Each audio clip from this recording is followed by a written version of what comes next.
लब्बैक के नारे की वजह से गाजी तनवीर कादरी जेल के अंदर दलेर बैठा है।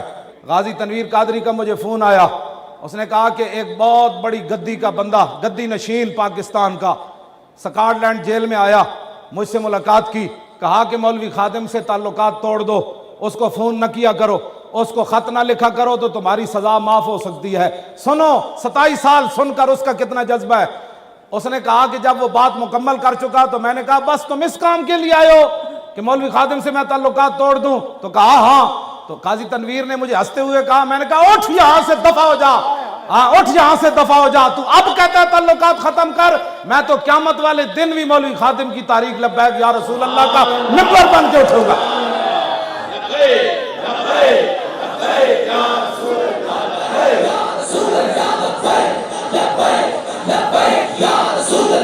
और उसने उसको पता है क्या कहा, मुझे हंस के कहने लगा, मैंने उसको कहा, मैंने कहा क़यामत वाले दिन भी मैंने मौलवी खादिम को कहा हुआ है कि जब रसूलुल्लाह की कचहरी लगे तो ये गवाही देनी है कि गाजी तनवीर कादरी लब्बैक या रसूल अल्लाह तारीख का मेंबर था। इतना बंदा दलेर होकर स्कॉटलैंड जेल में बैठा है।